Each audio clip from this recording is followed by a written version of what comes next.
Base po sa inyong pagtatanim, ilang taon na po ba nagtatanim, sir? Mga 10 years siguro akong nagtatanim ng klase ng repolyo na Wonderball.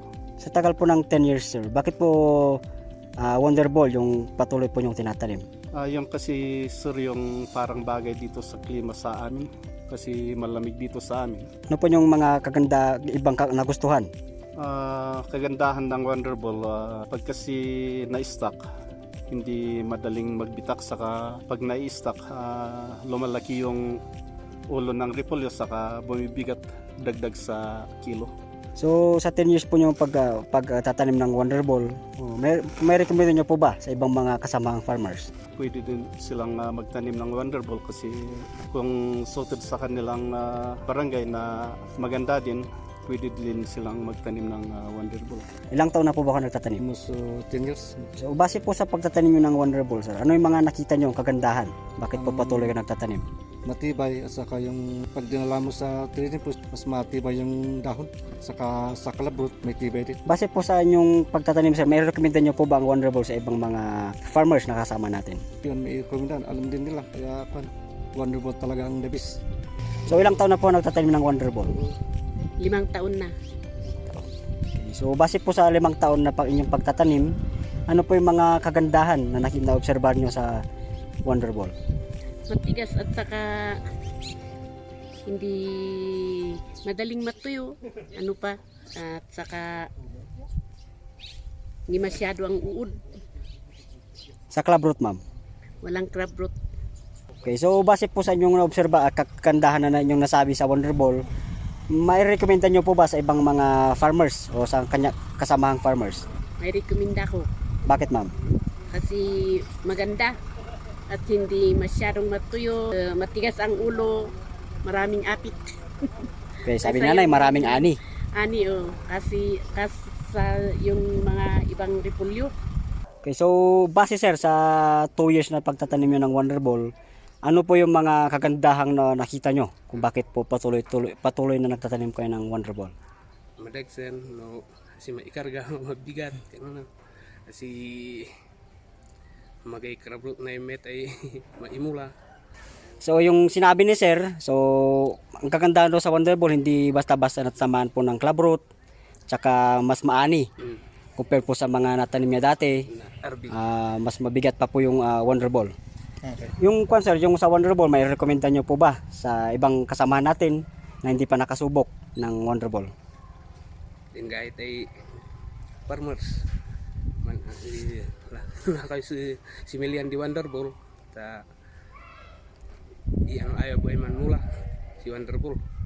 Okay, so nasabi ni sir na nirekomenda niya yung pagtatanim ng Wonderball dahil po sa na-observe, nakita niya na mas maganda yung parang sa ani, mas maani yung Wonderball. Okay, so magandang umaga sir. So ano yung pangalan niyo? Sir, good morning din. So, ako pala si Randolph Bistri dito sa Bayuyo, Bugyas, Benguet, isang farmer. Yung kagandahan ng Wonderball, clubroot tolerant siya, tapos productive. So, sa kilo, sa timbang, mas mabigat. Tapos kahit medyo tag-ulan, hindi siya masyadong nasisira.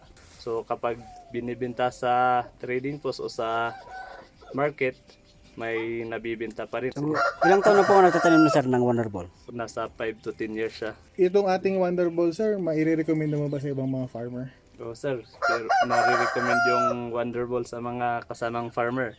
So sa gustong magtanim lang kasi maganda siya, productive. So, ako si Remy Pagkaan dito sa Benguet Agri-Prinoy Trading Center, La Trinidad, Benguet. Ma'am, ano po yung inyong hanap buhay? Ang hanap buhay ko is vegetable trading, wholesale and farmer. So, doon po sa vegetable trading, ano-ano po mga gulay yung inyong mga binebenta at saka pinapatanim? Ang aking binibenta is repolyo, patatas, yan, sayote, carrots. And yun na rin po halos sa inyong mga pinapatanim na gulay. Ang halos na pinapatanim ko na gulay is repolyo, patatas, carrots, ganun din. And gaano katagal nyo na pong ginagawa itong pag-trade? Ang trading is nagsimula ako 2019, so mag-aapat na taon ngayon. So doon po sa halos mag-aapat na taon na pagte-trade nyo po ay kasama po doon yung Wonder Ball na repolyo. Actually, yan yung una kong tinrade dito sa trading dahil una ko pa lang na pag-trade dito is, ang order sa akin is 10 tons. Okay po. So simula po dun sa una ninyo pagtitrade ng 10 tons ng Wonder Ball, ano na po yung naitulong ng ating Wonder Ball o ating seminis po sa inyong kabuhayan? Actually, ang nagawa sa akin simula nung nag-trade ako ng Wonder Ball is yun, meron na rin tayong pundar, lupa, isasakyan din tayo dahil sa Wonder Ball lang.